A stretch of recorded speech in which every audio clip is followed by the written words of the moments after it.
Welcome to Cartoonist Kayfabe. My name is Ed Piskor. I'm Jim Rugg. And today we're going to be looking at Dave Stevens' Rocketeer Comics. But before we get into that, I want to invite you guys to like, follow, and subscribe to the YouTube channel. If you dig the videos, if you enjoy the videos, if you like them enough to watch to the end, what happens is that helps goose the algorithms and pushes this comic book content out to other comic book loving YouTube viewers who might not be aware of Cartoonist Kayfabe. Helps the channel, helps the culture of Cartoonist Kayfabe, and makes it possible for us to do daily videos. Dave Stevens' Rocketeer comics are what are under the microscope today. Jimmy, this is a comic that you and I have had in our kind of pull list, ready to go for an episode for quite a while. Today's the day, man. We're going to get into it, dude. Pretty legendary comic, legendarily slow on its distribution. Yeah, not just slow, but also scattered through 4 different publishers for the Dave Stevens issues in less than a decade. Man, it made it hard to collect. Like, I couldn't imagine buying this in the day. I picked these up long after they were published, so it was kind of like you could get all 8, although it took me a while to actually get them. But man, if you were reading it in the day, like, there were years between some of these issues. Yeah, man, notoriously slow. There's editorials within these inside covers and stuff that highlight the speed of Dave Stevens' work. And yeah, man, scattered throughout. We got to start off with the backups in Star Slayer. And each of these comics, we're going to look at the first storyline. Each of these comics I pieced together for 50 cents or less at the flea markets, and you could tell I was super young, man, when I went to the flea markets and scooped them up, because, like, look at this shit, dude. I was coloring the this is the what it looked like before little Eddie got hold of his. Dude, that's some good coloring. I don't know how old you were, but the blending on the Captain Victory logo. I thought some of this was printed in color the first time you opened that page. I went and ranked Xerox, and I figured, like, you put down some ink and then you smooth it out, man. I don't have fingerprints any longer, Jimmy. Ladies and gentlemen, Cartoonist Kayfabe is brought to you by the comics that Jimmy and I draw. He's got a big one coming up in March. Hulk Grand Design Monster, April Hulk Grand Design Madness. We're talking 40-page issues of high-octane Incredible Hulk action, giving you the entire history of the Incredible Hulk, distilling down 400 issues of material into these 40-page bits. Jimmy put it all on the line here with this comic, man. There is bombast, there is visual excitement on every single page. You got to get your hands on it. Several variant covers to go along with these issues. Here's the Marcos Martin. Jeff Darrow did this one for the Madness issue. Peach Momoko. There's the Eddie P variant. But March is Cartoonist Kayfabe month in the comic shops. I have Red Room Trigger Warnings, issue 1, coming out on the stands March 9th. Murder on the Dark Web for Fun and Profit is the name of the game in Red Room, and every issue is completely self-contained. These are the variant covers to go along with that. But a rising tide raises all ships, so we have lots of books in print in our bibliographies that you can get your hands on, and we like seeing those Amazon numbers increase. So Jimmy has the Plain Janes, giant young adult manga available in finer comic shops, and Street Angel Deadliest Girl Alive is out there in the wild. As per my bibliography, Red Room The Antisocial Network was last year's comic. WYSIWYG, Portrait of a Serial Hacker, 4 volumes of Hip Hop Family Tree comics out there, 2 box sets, man, finally back in print. Get your hands on those if you haven't got them already. And the Grand Design that started them off, man, X-Men Grand Design, 3 volumes of that, or a hard-to-find omnibus is out there in the wild. Get these comics while they're hot. It keeps the lights on in the Kayfabe offices, and it makes it possible for us to continue giving you daily video content. Now that we're done paying the bills, back to the video. So what do you say, man? We'll just, like, launch right into things. Yeah, dig in. You know, like Dave Stevens, it's eye candy, right? Yeah. So let's see some of that. Yeah, that's the thing, too. Eye candy is a good way to put it, man, because sometimes the storytelling flow doesn't work, man, and it's usually because of the lettering. So it leads me to believe that he's laying these pages out himself with little to maybe no consideration for where the lettering's going. somebody puts that stuff in afterward, and then he finishes the pages, because your eyeballs are going to be bouncing around the page. Yeah, that part's kind of frustrating, and I know we've talked about lettering a lot, but there's definitely a system. You know, you go left to right and top down, and sometimes that's not the way these balloons are arranged. I think he's coloring this. There's no credit for the coloring on this first story, but some of the stories later on, they do have a coloring credit, and it's him and another guy, or I think it's another guy. So I assume that maybe he's coloring this original stuff too. Great color job, man. Whoever did it, and Pacific Comics, they did great coloring. Steve Oliff is the guy that I know who colored most Pacific Comics, and if he has a hand in this, it would not surprise me, because look at the modeling on this. Exactly. Oliff excelled at that kind of energy, man, and this is good coloring right here, dude. Off the bat, like that iconic design, when you have those curves on the side, screams Art Deco, like perfect for the time period. Set in the 1930s, Hollywood 1930s. Guys of this era, like my pops would tell me about the Rocket Man serials and junk. And if you ever saw like the still imagery, it's very evocative. I could imagine any kid being super into that stuff. And a lot of the people who are fans of this are other professionals who are of that same kind of fandom of the references that Dave Stevens is making. He's kind of like a purveyor of kitsch culture, just as a hobby himself, and he brings all of that into this comic. This comic, it reminds me of like the best of those kind of comics where the artist is clearly drawing and exploring the stuff that he really likes. Shades of, Cadillacs, dinosaurs, Hellboy. The Goon strikes that chord with me, that Eric Powell is really invested in the kind of stuff that he's talking about. Sin City, this is in that exact kind of paradigm. Yeah, that's a good perspective. And the thing to add is, if you look at the signature up on the top, 1981. So this makes sense to us now, but in 1981 there weren't a lot of books like this. That's true. Where a guy's coming in and saying like, there aren't other books like this on the market, but it's what I want to draw, so here you go. Yeah. But the thing is, like, when you zoom back and you go to like the conventions of that time, comic book conventions of the time, the stuff that they were hustling, it wasn't like Lou Ferrigno signing stuff.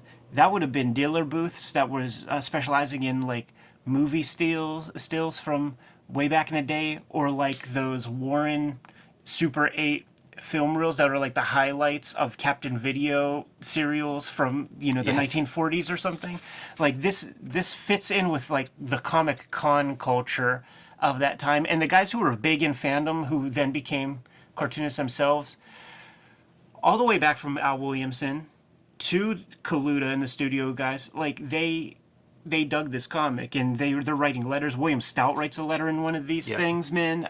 These are guys who are into that kind of shit.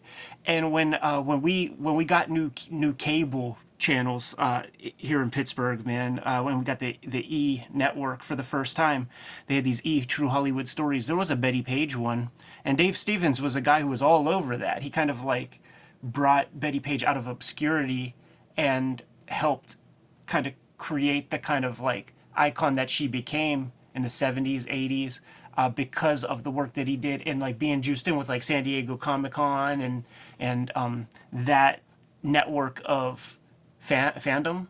So he's not playing with... Yeah, and for anybody unfamiliar with Dave Stevens, because he died in 2008, died young, didn't leave a lot of comics work behind, but some of his stuff is like when he was 18 or 19, did a year working with Russ Manning on the Tarzan comic. Yeah. Like he was a wonderkind, whatever that term is. Like the guy could draw, went and saw Jack Kirby whenever he was a teenager, and was, Kirby gave him encouragement based on his art.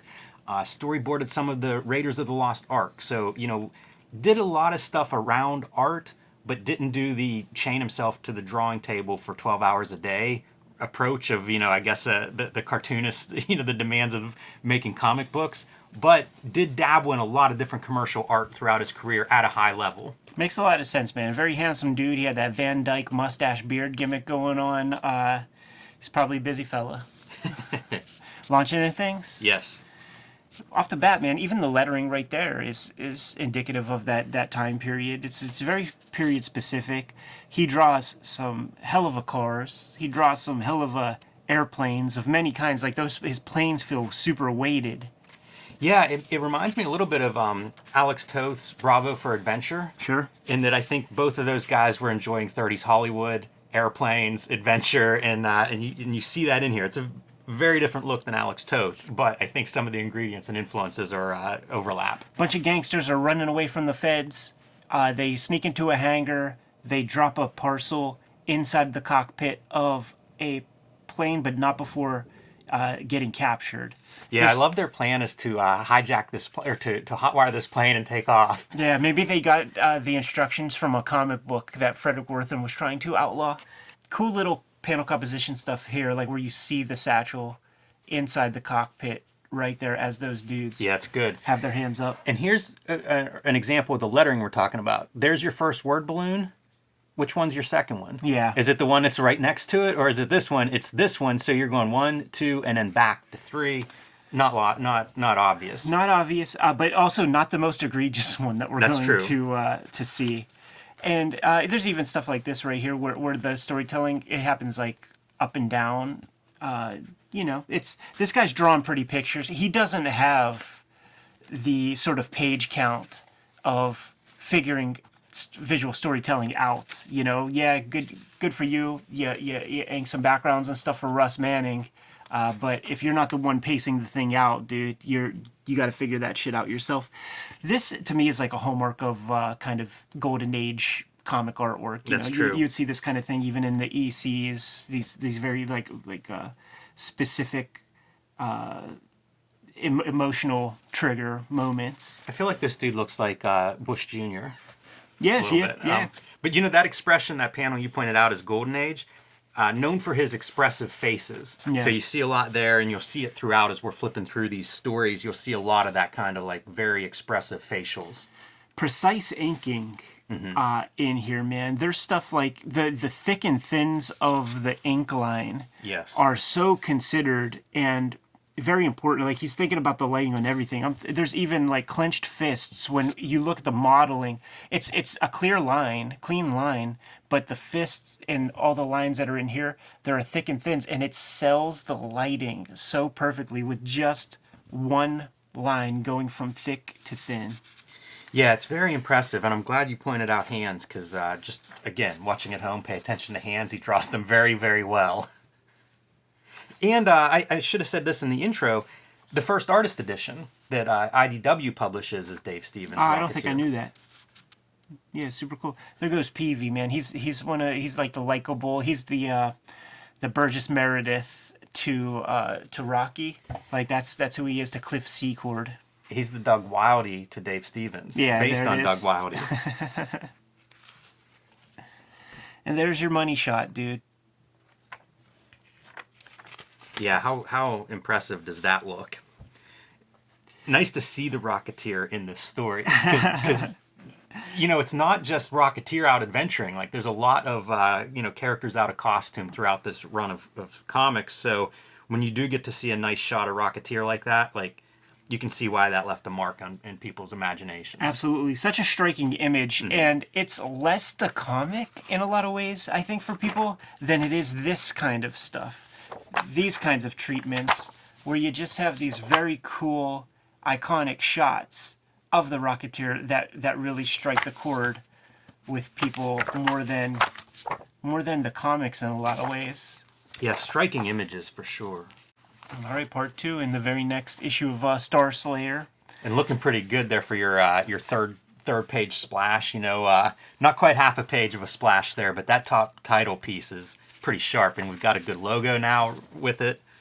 That looks nice. Yeah, it does, man. And our guy, Dave Stevens, has a challenge. He's got this speeding figure. Like, how do you communicate that stuff? And he comes up with some very interesting ways. Like, you're not seeing those feet. Like, he's just this blur that you're focusing on, just like the top half of his body. Very interesting.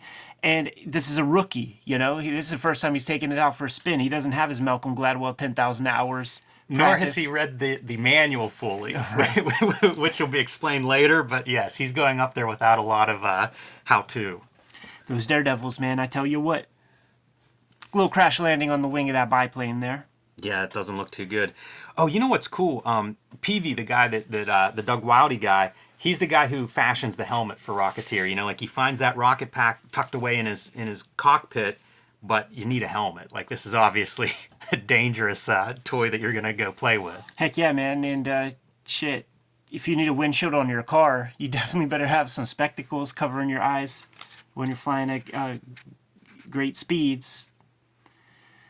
They do some really nice stuff. Like, to me, that's a great panel. You know, obviously things are perilous. You're on an airplane that's out of control. Like, that looks pretty good. Doing what they can with that 64 color palette, you know. Yes. Doing very interesting things. Yeah, it does make me wonder, like, whoever deserves credit for the coloring, they definitely deserve some. Hey, did you ever go to air shows, like, when you were a kid or anything? Was that a thing? Yes, for sure. Up there at the county airport, right there. Yeah, my grandfather was really into airplanes, so he would drag me to that stuff. And this is what you would see, like old planes, these old propeller airplanes doing all kinds of wild things that they probably shouldn't have done. They do crazy shticks, too. Like, I remember this one where they had this whole, like, scenario planned out where, like, a guy is, like, jumps a fence, he's super drunk, the cops are chasing him, he jumps in a plane, and he starts flying the plane all crazy, like, up and down and, like, scraping the ground and shit like that. Man. Yeah, I don't remember the skits, but I do remember the crazy plane acrobatics. One of the things you have to figure out if you're going to do this kind of airplane drama and then is the propeller, the speedy propeller. Like, how do you draw that? That looks pretty good right there. Yeah, definitely. Yeah, I have no complaints about anything he's drawing. You know, he's I don't know how much is researched, how much is I'm sure it's all probably referenced, but who knows what those references look like. He might have model airplanes he's looking at. There's that bit, I think it was in the Jeff Darrow shoot interview where he's checking out some Dave Stevens work, and there's like a hand that's inked, there's like the top of an arm that's inked but like no wrist, and he's like, Dave, like how can you trust your proportionality? Like, why didn't you ink this piece? And he was essentially waiting to find the proper piece of reference so that he can get that arm, that wrist perfectly. And, you know, you and I, we have friends who come through Pittsburgh and stay for a while and could fill up a sketchbook in a month. But when it comes to the actual comic page, they're searching for all kinds of reference and things. And it's like, but you drew a million shoes in your sketchbook. You can't just put one of those down on your comic page. And talk about reference, man. Very clearly, we have this Betty Page analog character right there. And this view right here, like, this is like Bill Elder starchy kind of proportions right there, man. Yeah, good call on that. Doesn't look like that one's referenced like some of the other images. Yeah. Yeah, like clearly that face. But the Betty Page character is a real, like, in a lot of ways, this is a Silver Age kind of Marvel comic in certain ways, man. It's very simply told. There's like the love interest. There are complications. You know, this Mary Jane Watson analog chick is like, all these guys spend money on me, but I'm giving him a chance, and he wants all of my time, and I give him more time than anybody. You know, she's kind of a bimbo. Yeah, and he's struggling to make ends meet. You know, working at a failing airfield. Totally in over his head with Betty Page here. But he has a good cut to his jib, so she's giving him a shot. Also, like, at this point, now that he has the stolen jetpack, now he's on the side of the criminals. Like, not a lot going for this dude. Yeah. That is an interesting bit, man, where there's multiple chances for him to just, like, turn it into the feds, but he's like a hot dogger, you know? Born hot dogger. Like, no, I should be the one to do the bit. Look at this for an image of a panel. You know, both the drawing and the coloring, like, really going for it in that close-up. Oh, yeah. Some good-looking pages here. No doubt about that. And here's how our rookie has to try to figure out how to land this gimmick. Exactly. That's the other thing too. When you see Rocketeer, like probably throughout this entire initial story, he's never really a hero. Like he doesn't really pull off the dashing maneuvers or anything like that. Yeah, not smooth at all. And I liked reading this, so I picked these up in pieces over the years, you know, and I would read whatever 5-6 pages at a time out of order. Sitting down and reading them all together this past week was I enjoyed it a lot more than I expected to, just because the pieces I didn't enjoy as much. Right. But reading this, like as soon as I got to this point and it was like landing time, it's so brilliant because like I'm going, oh yeah, you're in a lot of trouble. I think about people like parachuting and it's like you got to hit the ground running, right. You know, like all these different things, and it's like he's screwed, man. You know, so I like that in a comic. Like there's a logic. It makes logical sense. And it's something I hadn't really given much consideration to until it comes up in the comic, and then it's like, oh yeah, this is going to be bad. Okay, reader, the fate of the Rocketeer is in your hands. If you'd like to see him fly again, write us, Dave Stevens. I also love that you have that shadowy figure looming over a very vulnerable Rocketeer as your ending. There are a few of these choices too that I appreciate, like reading this, where it's, you know, imagine the Image comic version of Rocketeer, right? It's just these splash pages of him looking cool, being the dashing hero. There's a lot more nuance in this than I would expect from somebody that hasn't done very many comics. It's true. It's true, and he seems to know what his own speed is. So, you know, we get a 5-page or so, 8-page piece the first round. We get 5 pages this round. This guy is not churning stuff out, and he knows it. So he's writing these manageable chunks that he can shoehorn wherever he can get it. And some guy like Dave Stevens comes by and has 5 pages. A publisher's going to figure out a place to put it, and probably feature the character pretty prominently on the cover somewhere. Hey, go back one second there. 8 panels, 9 panels. This is Stray Bullet's amount of like paneling. And, you know, you see a totally different page layout. So I enjoy his layouts, too. Yeah, for sure. Still reeks of Golden Age looking comics. Like they would have this voluminous amount of panels. And then you have your circles. Panels were huge for that's what I think of with the Golden Age stuff. So when you crack this stuff open, man, and then you see that, like, a lot of the letters are Rocketeer-centric, how do you feel if you're Mike Grell? Ouch. Or, you know, you got a good break, maybe? William Stout has a letter in there, Hollywood, California, and it's like, this is an Aftermag letter, because I associate those guys with being like a tandem. It would be like me writing a letter to Street Angel Comics or something like that. You know what I'm saying? Like, these guys are connected, but they write about it like it's like there's some remove. It's pretty cool. First letter is talking about the Comics Code. We've had some Comics Code talk on the channel of late, and that very first letter is asking about the Comics Code and why isn't this a magazine? Because early 80s, you know, Love and Rockets is on the scene. They point out there's no Comics Code stamp on the cover. Right. Even that back cover, fly as hell, man. Yeah, pretty good example of those hands I'm talking about. Like, how believable are those fingers just pressing a little bit? Yeah, man. Using duotone. Yeah, it looks so good. It fits that 1938 setting really well, the duotone. It feels like an old photograph. Sure. They tried to goose it even further by just trying to create that sepia of old photos. Mm-hmm. Chapter 3. Picks up right where we left off, Jimmy. Yes. That Rocketeer mask is something special. It's huge. Is there a rocket? Do any of us know the Rocketeer if it's not for that helmet design? Yeah. You know, it's so important, and especially when he's flying, it just looks even better once it's his head's cocked back. And feels like he catches some emotion in there sometimes, man. Like, gives it a little bit more of a scowl at times. Also, I think that it's a like, you don't see very many lines. I bet you that's a hard-ass thing to draw. I never tried, but I bet you can make that look wrong real easy. Of course you can. Think of like Eric Larson's dragon fin that everybody does wrong, and then you're also having like there's so many curves on that thing for just like 3 lines, but they all delineate a curve. Yeah. So here's our guy like getting sucked up by Is it the Feds? Is it the Germans? Like, there's a lot of people vying for this V2 rocket type system. And it's not always clear who is who, especially Right. in the early stages, which is another piece of the writing I like, because it's not like, okay, here's exposition to give you exactly who this guy is or that guy that's coming after you. At different points, it's like, yeah, is that a good guy or bad guy that's trying to chase that rocket down? There are bits here where I'm thinking of like Johnny Craig's females from Yeah. like crime suspense stories. Still Will Elder comes to mind, and another guy you might not think I would be mentioning, but like Booty Rogers drew females that way, with the big ass head, super skinny, tapered waist, all that. And I would like to see the artist edition of this because there's no holding line on that shirt and just these like contour lines going down her body. That's pretty sharp. Very sharp. I think Frazetta's an influence on him. You see Totally. it sometimes in the feathering and stuff, but occasionally I feel like it shows up in the figures or in the hair.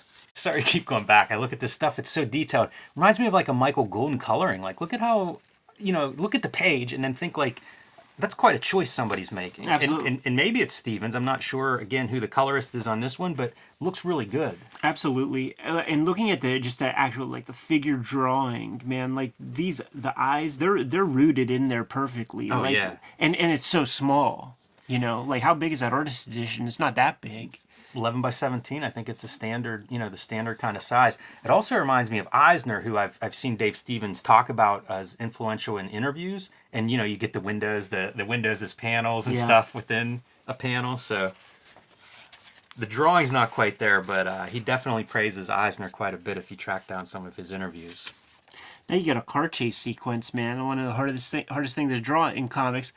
The other hard stuff, dogfights and airplane action. Like Dave Stevens is choosing some pretty hard subject matters to inject into his comic. Yeah. But he does a really, really beautiful job with this stuff.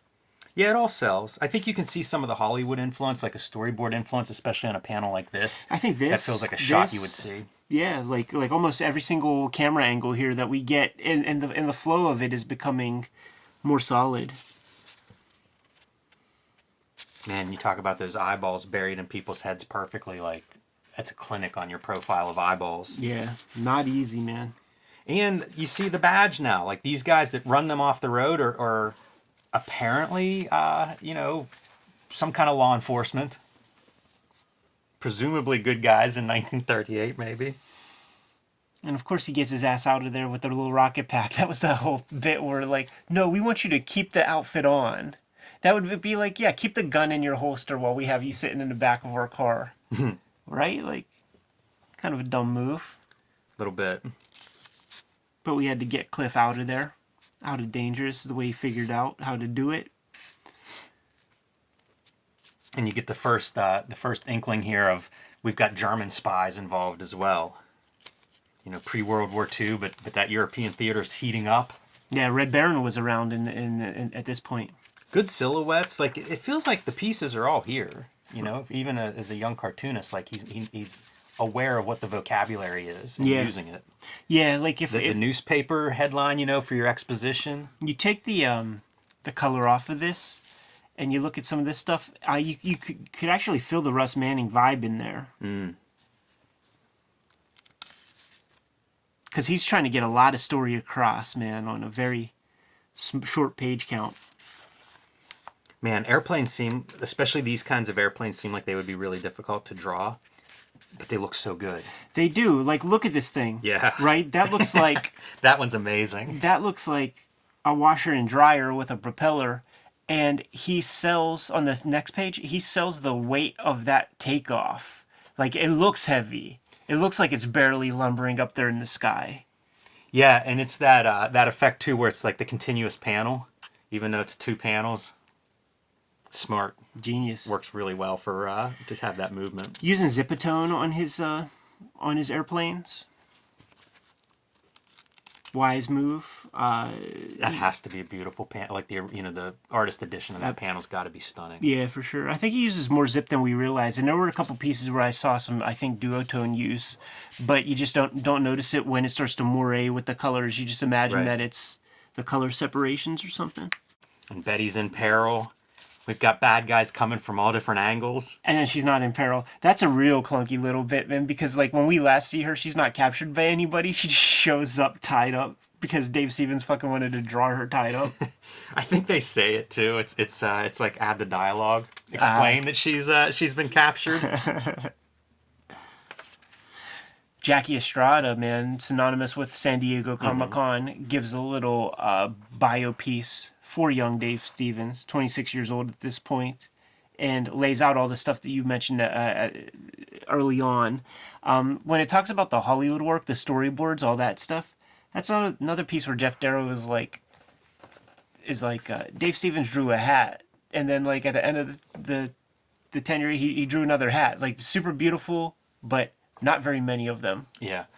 They mention he did a Japanese comic called Aurora, and I believe it's this first story, if you want to just flip through and kind of give a look of, what's an American comic look like going to Japan. And I think this is maybe added, so slightly different page size, and then I'm sure this is colored after the fact. Yeah. For the American printing. A little bit of an extra Mobius vibe to some of this, I feel like. Yeah, this would have preceded Rocketeer by a couple of years. So, yeah, a little different artist at the time. You can see some of these kinds of marks, something that we don't see in Rocketeer, working that out of his system. Mobius, European. Who knows? Maybe he looked at a little bit of manga or something if it was for a Japanese audience, tried to incorporate something that he saw there. Doesn't look like it whatsoever. Looks very Metal Erlong. Yeah. Like Barbarella. And, of course, you can see his interest on the pages here, too, right? Drawing beautiful women. Yeah, man. But there's so little Dave Stevens comic art out there, you scoop up, like any of it's just, you savor it. So whenever Jackie Estrada's talking about it here, you have to imagine that Eclipse, Pacific, or any collectors are like, yeah, let's see this Aurora stuff. Yeah, man. Beautiful. Did a lot of covers, too, is the other place that you'd see a lot of his work if you were a Stevens collector. How about this for a nice pairing of Ditko and Dave Stevens? It feels criminally wrong that we're just going to cut that true. off and keep things going, man. But listen, those are videos for another day. It is. This could almost be your poster for the Rocketeer movie. Absolutely.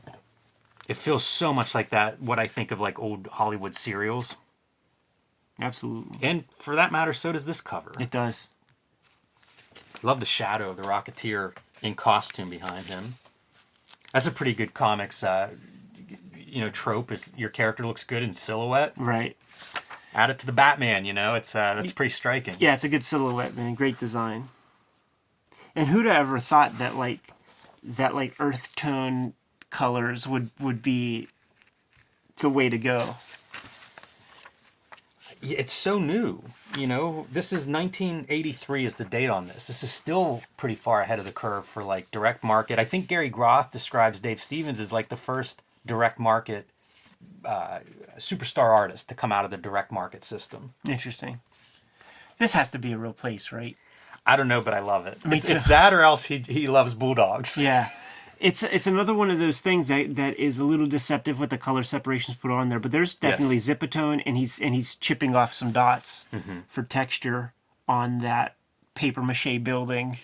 It's cool too because you see him as being like, all right, this is a fun concept, but you start looking close and it's like, yeah, I can see how this works. Totally. Like the space and everything is kind of real. I've never seen the movie, by the way, and it makes me wonder, like, is this a setting in the movie? Because it should be. There's a girl taking art photos with in quotes. In quotes. And a little coloring. Her underwear here, flesh color. I feel like that's one that they might want back. Oh no, that's just see-through, dude. Yeah. Yeah, that's just lace, man. Like you see through straight through that stuff. There ain't no color there. Even that jetpack is fly. He's using like circle templates and French curves for that. Yeah, those are perfect lines. He doesn't allow for wobble. Robert Crumb type lines you're not going to find in his comics. No. I think he's using rulers with his brush for these kinds of lines. That's a good panel, too. I like that one a lot. But this is the procedural where Peavy's giving him the scoop of like, yo, you didn't read the manual? This is how you do it. The superhero when he gets his new powers and you have to go test them out. Mm-hmm. And then who are these goofballs? Yes, so these guys we're going to, spoiler, ultimately these are good guys, right? Yeah. Man, they don't look like it. They look like Doofus, Bumpkin, in our old Golden Age comics, the propaganda stuff would be like the Germans are like Keystone Cops or something, just like buffoons. They certainly look like some kind of bad guys, mobsters, something or other. I believe they're Doc Savage characters. Warren Bernard, where are you when we need you? Look at the size of this panel. Do you see Michael Golden on some of these pages? I feel like this must have been an influence maybe on some of Golden, or vice versa, because I see so many little bits that remind me of Golden, both color and some of the marks. Yeah, totally. Like Dave Stevens seems like such a nostalgia junkie that he wouldn't look at any of his contemporaries. Like if there was any influence, I would have to imagine that it's Golden, looking at his stuff. Yeah, some of the color especially reminds me of some of the stuff we'd see Michael Golden do in the years since this. It's the precision too. Yes. Like not allowing himself to draw a bad figure. Though it's interesting because there are bits where there's like a big head here and there, and just because he's so good at his figures, it stands out more. Like if anybody else drew like that, you wouldn't even realize, but he's perfect more often than not. I also see bits of Steve Rude, and like this panel, if you told me that was Steve Rude inked by, somebody with that sort of line quality, I'd say, yeah, sure, I believe that. Connective tissue being Russ Manning again, like that clean line and the precision of the figure. Man, I bet Russ Manning has some stuff to teach you if you get close. Hey, by the way, the reason these goons show up here at Betty Page's, Rocketeer gave them her address instead of Peavy's to try to throw them off the trail, but also like he's sending what seemed like dangerous goons to his girlfriend's place. Very weird. Not right. Yeah. Not chivalrous. Once again, not the most heroic move. Yeah, not even close, man. And then of course she's like, "Oh, well, I'll give you their address, like the right address, man, because Cliff, he's an asshole for ruining our photo shoot." Yeah, at the very least, ruining the photo shoot. I'm reading this thinking these are bad guys. By the way, like the doorknob off the that's beautiful drawing, man. I like that she calls Peavy to let him know those goons are heading their way, but waits 20 minutes before she gives him the call. Yeah, it's so weird. Yeah, she's mad. I also see Kevin Nolan isms in some of this stuff. And again, like I'm not saying anybody's influencing anyone. It's more of just an aesthetic, a certain quality that these guys have, but I'll see it in some of the feathering and some of the shading and stuff. Yeah. And I'm all for that, I'm not going to complain about that. Look at the design on that Locust airplane, dude. Yeah. Once again, if you told me Steve Rude came up with that design, I wouldn't argue. Yeah, sure. Rocket's Red Glare, dude. We're getting to the last 2 chapters to complete the Rocketeer. And there's your Manhunter Mouser. Yeah. And going to new publisher, Eclipse Comics, for the last 2 chapters of Rocketeer because Pacific Comics bit the dust, man. So we got this Markovanier introduction piece to let you know how slow Dave Stevens is and to make a bunch of jokes about it. And then we got to catch people up to speed with this Art Deco treatment, giving you the synopsis of what happened before. And colors here are credited to Joe Chiodo and Dave Stevens. Makes sense. Anytime we get a colorist credit, Dave Stevens is one of the people, partially credited. And I think he talks about it. It might be in an interview I read, but like the coloring was something where they were really going for it and trying to get the most out of that. Sure. Which is a big part of that early direct market. Alternative publishers and small indie publishers was like, how do you make your books sell? They got to look better than Marvel and DC. And this is quite far ahead in terms of coloring and what Marvel and DC are doing in 1984. They upped the production values, to be sure. Even the paper you can see is not newsprint anymore. We're doing better paper stock. Yeah, the old sales mechanism. Look at the modeling on the eyeballs, dude.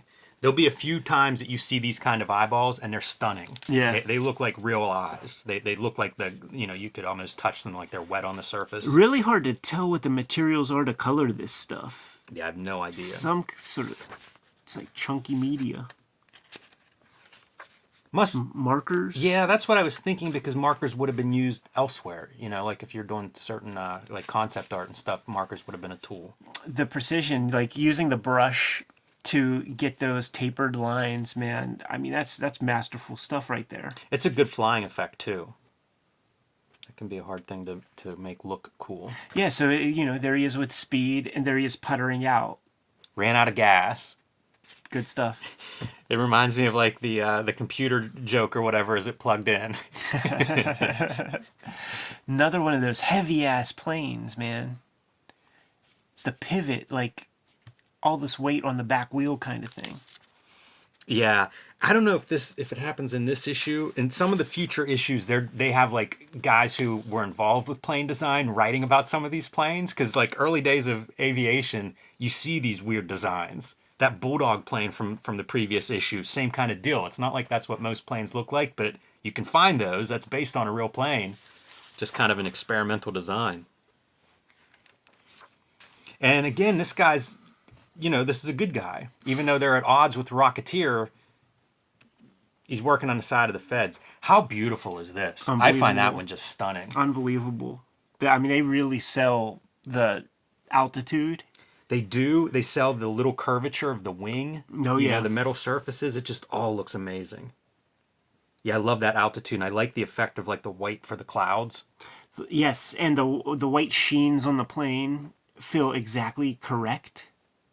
And to also communicate that curve, like they do that with the color on these straight lines. Like what this is right there. And we always say, don't color the skies blue. So you can see that they're doing some other color choices for those skies. Comics 101. Yeah, man. Look at Betty Page's vinyl furniture. Yeah, similar to your airplane wings. Going to Grandma's house, man, you got to sit on the plastic. Those are pretty good eyes for her, too. Absolutely.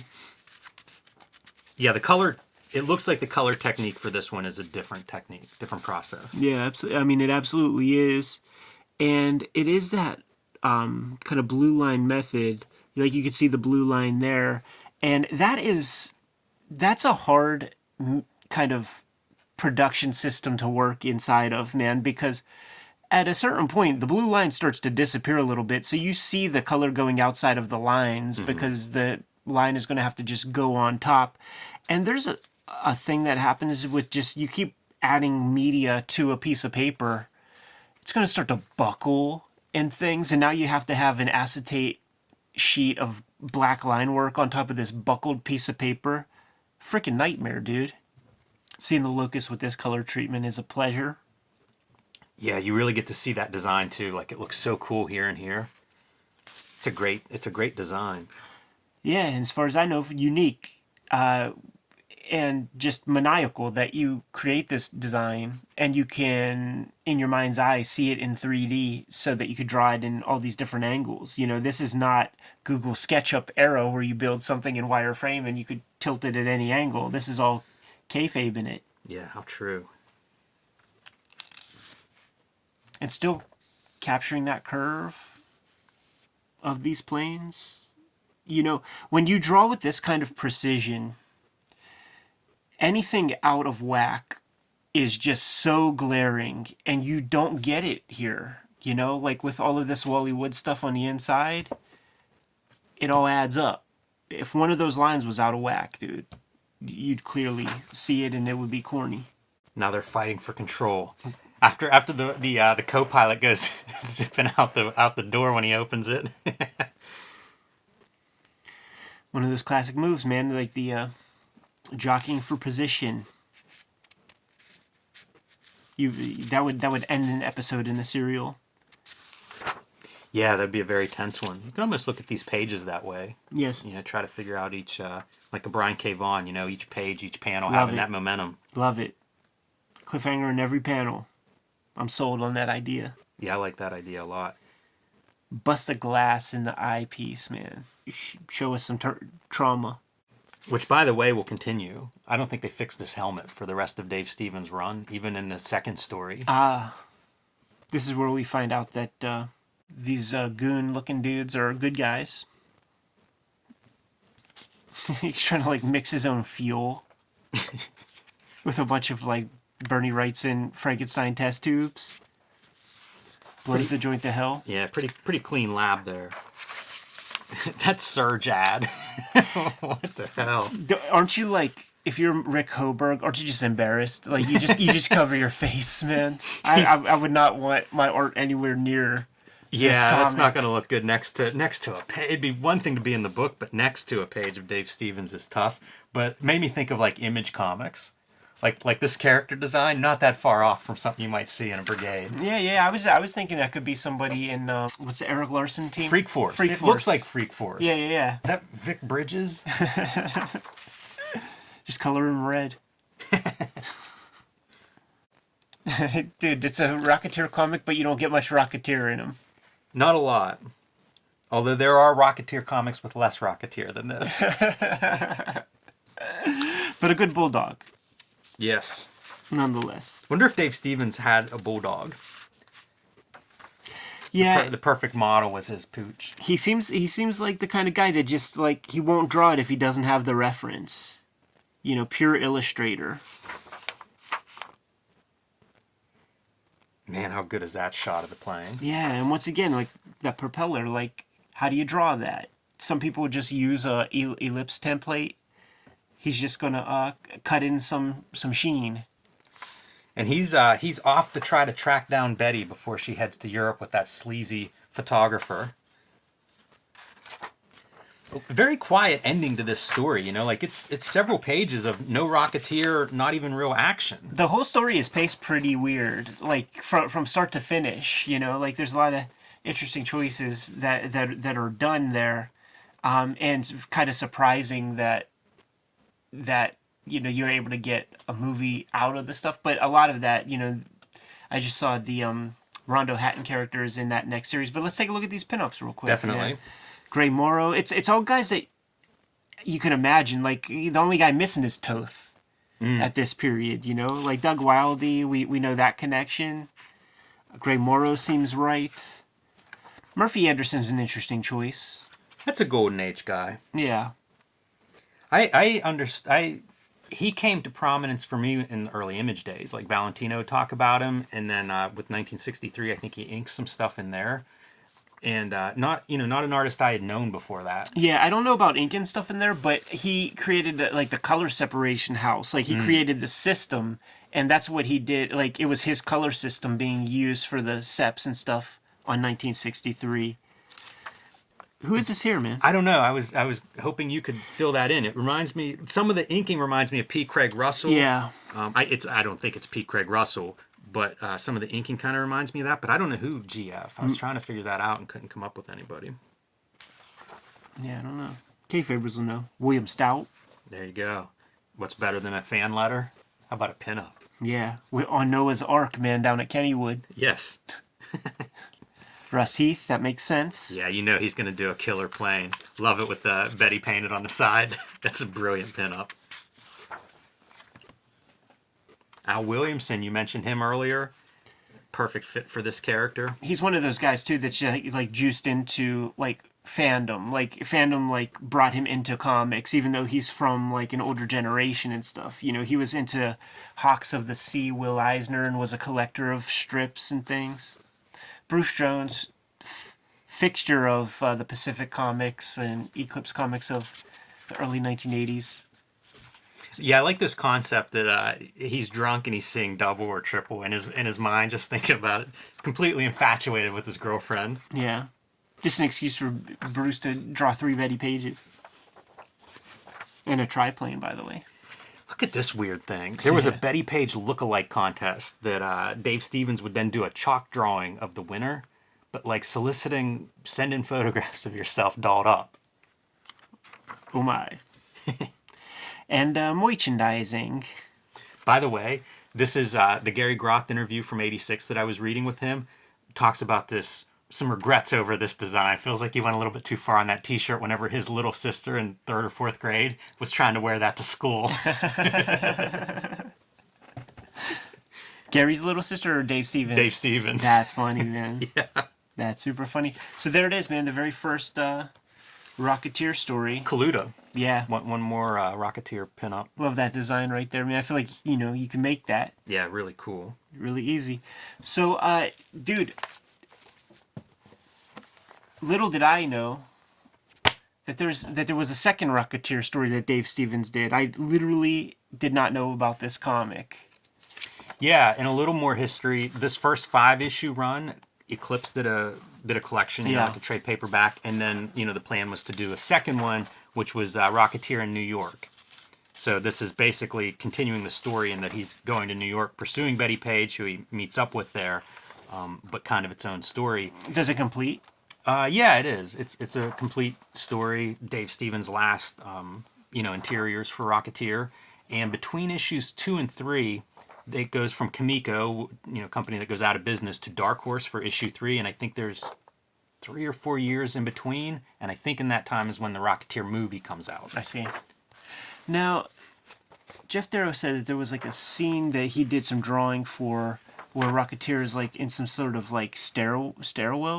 Oh yeah, you know what? It's really good. Is that in the Kamikos? I can't remember if it's the Kamiko or the Dark Horse. I think it's in the. Yeah, it's coming up. Is it even just this? It is. It is this. Like him flying up through because they're trying to figure out there's some killer on the loose and they're trying to get to the top of this like criminal building to see who this killer is. But it's such a good setup, like right in the middle of the page there. It's like, oh yeah, of course. Yeah. So I think Jeff Darrow has some hands on this somewhere, or he just left it up to Dave Stevens, and these guys were going back and forth with fax machines. Wow. To try to figure that stuff out. More of those great eyes, great aerial views. It's all here.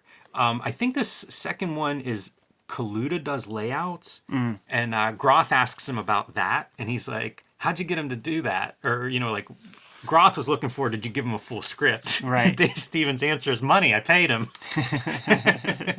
But, it's the attempt to get better. It's that interview, it was from, I think, a Dallas convention, so in front of fans and everything, and they really talk shop, and, Dave Stevens, not a lot of comic pages under his belt, so the idea of bring Kaluta in, give it a little different flavor.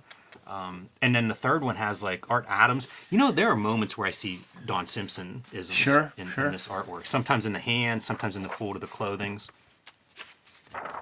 But this one is pretty interesting. I don't know where he says about the Art Adams. It might be... Story and art, Dave Stevens and friends. Yeah, so you can kind of see little bits and pieces, but like this is the one that's the biggest gap, I think, years-wise from the previous issues.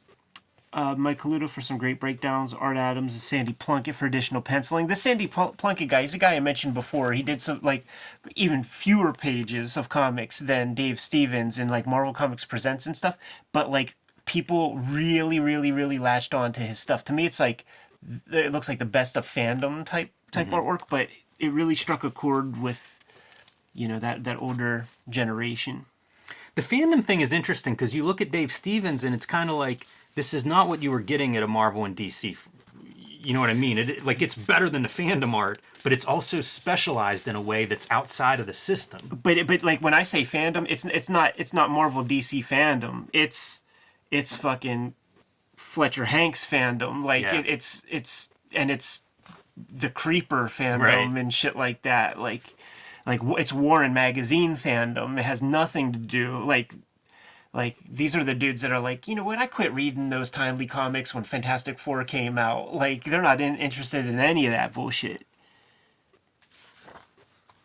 That Creeper guy, man, when you see a photo of that dude, like he's such an iconic jib. Like Brian Bolland used him in Judge Dredd comics. Like I've seen this guy used in a lot of stuff, and it's the same couple like 2-3 shots with the same lighting and stuff. You could probably make a zine of all the cartoonists who have ever drawn Rondo Hatton in that same. It's very true. In that same pose. And then what do we got here, man? It's almost like the Crimson Ghost.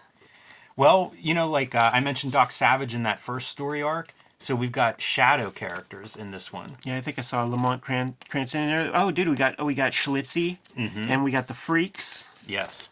in here. Amazing. Gooble gobble. Yeah, it's fun to see how he takes advantage of like a story set in the 30s. What he's pulling from. Yeah, I can't wait to read this thing, man. Yeah, I was trying to think, like as I was going through it, I try to point out stuff that I think is probably Art Adams, because there are a couple pages here and there where it feels like, yeah, this seems like a different hand. I think this one reminds me of Art Adams, this page. Some of the lighting and stuff, some of the figures, that feels almost Art Adamsy. And of course, you get your money shots. Okay. See, this all makes so much sense, man, because like I've seen this page and it's like, well, I don't have that in my first 5. Yeah, I had no idea that this round existed, man. And I guess I'll never be able to get it now with the kayfabe effect.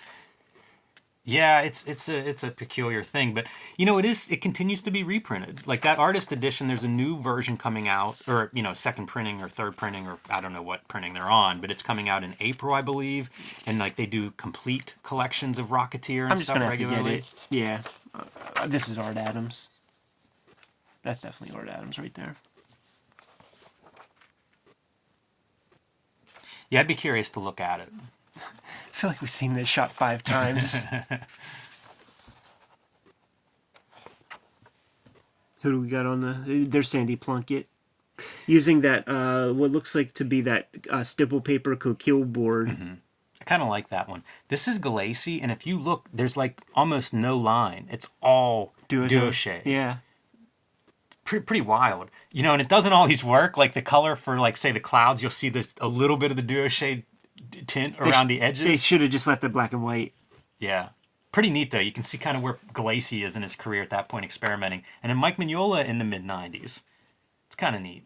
Feels like that's a character that he could do some cool stuff with. It feels like a character that would almost fit with some of his supporting cast in the BPRD Yeah, him world. and Abe Sapien could go on adventures. Lobster Johnson. For sure. There he is, man. Doug Wildley, rest in peace. So cool.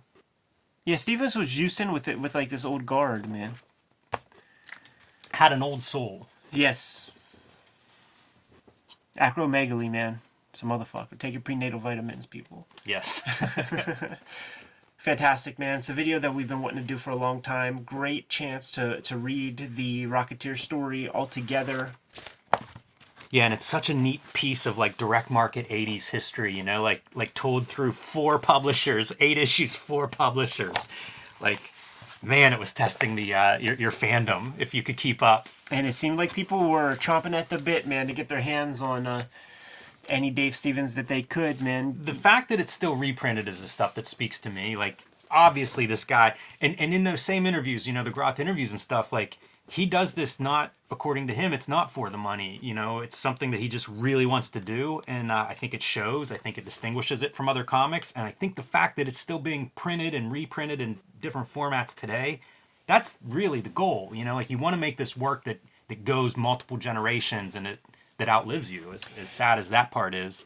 But that's what he made here. That creates a new conversation, one that we just don't have time for today, but like the legacy part of like, when you pass, man, like what happens? Like how do you put this work into the hands of the right people who will make it continue to be printed, man? I think about like we've been starved of Mobius for 30 years, man, and I think that perhaps the family might have a valuation on his work that is just not commensurate to what American publishers are willing or able to pay. So it's like you have to figure that part out, man, while you're still kicking, so that the work can stay out there. Man, that's really true. Anyhow, you good? I am. Kayfabers, like, follow, subscribe to the YouTube channel, hit the bell. We'll notify you when new vids are available. What's out there, Jimmy? Hulk Grand Design coming to your comic shop in March. Tell your local comic shop that you want a copy now. They can still pre-order that. And you can join me on patreon.com to see how I make Hulk and all the comics that I make. Red Room, Trigger Warnings, issue number 1, going to be coming out on the stands in March 9th. Murder on the Dark Web for Fun and Profit. Get your hands on that comic. Every issue completely self-contained. 4 issues in this round of Red Room comics. You can read these comics at my Patreon, patreon.com/edpiscor. Links to pre-order, links to the Patreon are in my link tree in the description below this video. What else do we have out there, Jimmy? Subscribe to the Cartoonist Kayfabe e-newsletter at the links below this video. You can also find Cartoonist Kayfabe t-shirts and merchandise at the links below this video. Given those marching orders, Jimmy, we're going to be on our way. Read more comics.